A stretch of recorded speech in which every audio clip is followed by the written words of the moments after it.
have nowadays as well as a form of communism as well. It's funny, American system is actually kind of a mixture of, American government system is more or less a mixture between fascism and communism. And it's funny too because we sit in a position where, according to we being a quote-unquote free market economy, we also have a communized defense system.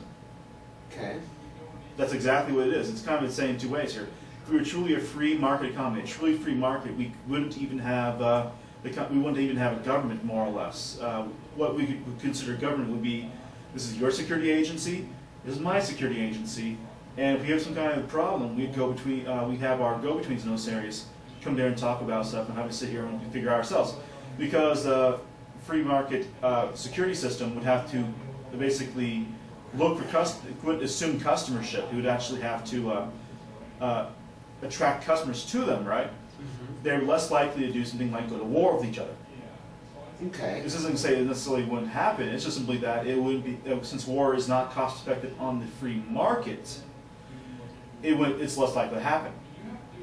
Okay. Little skirmishes here and there, maybe, but all-out war we have nowadays, the nation state, which doesn't have to worry about having customers as much as say a free market would, right?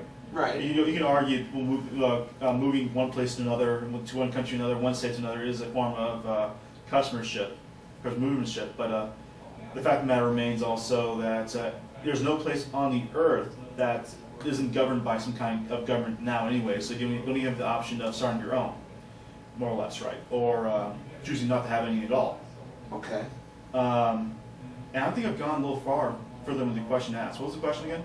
The question was, there are those who feared that the free market would lead to fascism or corporatism, Yeah. and how would you rectify those fears people have about the free market leading to such? All right, that's what I mentioned there because I want a totally different tangent. The absolute truth, in a truly free market position, there wouldn't be one man or woman or one group of people determining what the free market is, what the free market isn't. You'd more or less have to, because that would make it, if I actually had a plan that would work for everyone, I would not be arguing for a free market solution. I'd be arguing for me as king. Okay. Yeah. Or me as dictator, or me as anything, right? I wouldn't be I would be a benevolent dictator because I'd sit there and go, no, I can't fuck these people. I can't fuck these people without their consent. I can't do that. But it'd still be me arguing a position where, hey, I know the answer, and you should follow my answer because I know the answer. The truth of the matter is that the free market is really more or less a generalized saying, you don't trust the government to more or less deliver pizza for you or shoes for you. And the one area where we actually had a government, one of the examples we actually had a government determining that kind of thing, Soviet socialism, the shoes were not good. The shoes were better for eating than they were for wearing, and there were bread lines. Yeah. Let alone the fact that they didn't necessarily have pizza. And I'm saying that off the assumption I don't know enough about this area before the Cold War, Soviet Russia, whether they wouldn't have necessarily have that or not.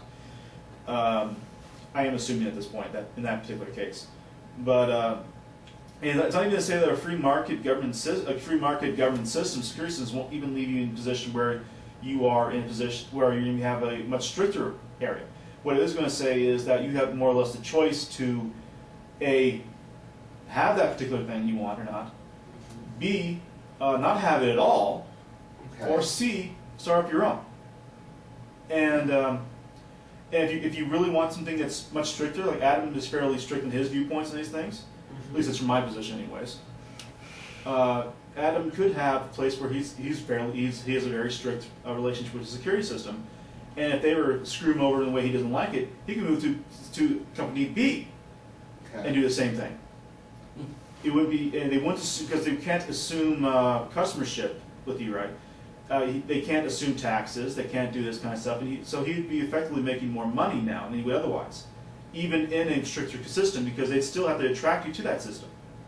Okay, and Well, I still can't figure how one could argue that free market economy leads to fascism in the first place. That's well, I'm more or less getting to that direction. Which is why I haven't really said much, because the question strikes me as moot at best. well, and the reason ludicrous. why. Never well, mind, the he actually reason asked me why I directly. well, it may be ludicrous, but the reason why I'm asking it is because many people I've talked to about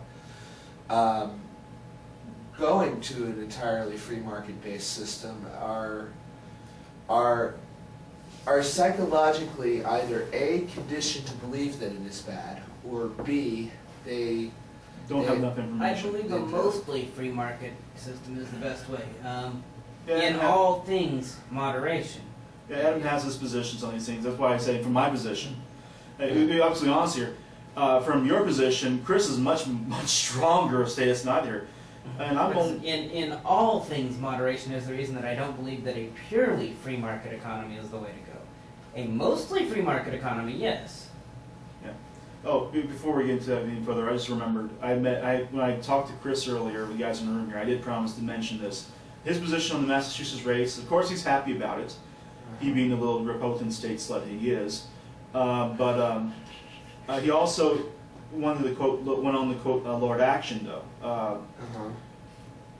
Power corrupts, and absolute power corrupts absolutely, and that's more or less what he wanted to make mention of that when I called him earlier. And although to finish that quote from despair.com, but it rocks absolutely too. Nice. Well, if you're the guy in power, yeah, Yeah. yes, yeah. Yeah. There is a position there, you know. I wouldn't want to be that guy, but yeah, there's No, I that want to be position. a second in command. Of course, that's why exactly, man. You know, you'd have none of the responsibility and all the fun. 90% of the privilege, 10% of the responsibility. Hey.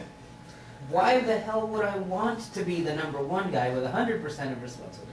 Yeah. 90% increase in responsibility for only 10% increase in privilege? To hell with that. Yeah. Well, in 22, man, continuing this idea about the fascism issue, right? The free market would not have this guy, Joe Arpaio from Maricopa County, Arizona, being able to really more or less to do what he's doing.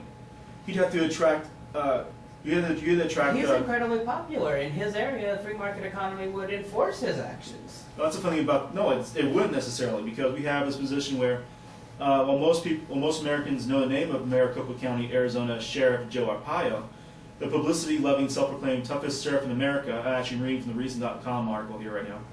Arpaio is, you know, with his desert tent prisons, chain gangs, reality TV shows, pink underwear, you know, he's not actually all that popular as he makes out to be. He's more popular with Republicans outside his state than he is even with Republicans inside his state, outside Maricopa County. And maybe in that case, maybe you're right. But he'd only be able to... The only thing that really matters is how popular is he in Maricopa County. Well, it's true. The problem with that issue is that he'd only be able to do his thing in Maricopa County with people who are contracted to him. He'd still have to, in a free market system where we'd necessarily have prisoners, he'd still have to attract the criminals, yes, the criminals, to his prison system. See, what do you mean he'd have to attract the criminals to his prison system? If he catches you and you're convicted, you're his. Well, that's the thing about it, too, quite frankly. It's, we're talking about free markets here, right? And you're right, he may have the job there as being the prison director as he is more or less right now in the And frankly, his whole intent is to cause people to not want to be prisoners in his area. Thus, if they're going to commit crimes, get them to commit crimes somewhere else, or ideally get them to not commit crimes in the first place. He does not want customers. Yes, it's the point, Adam.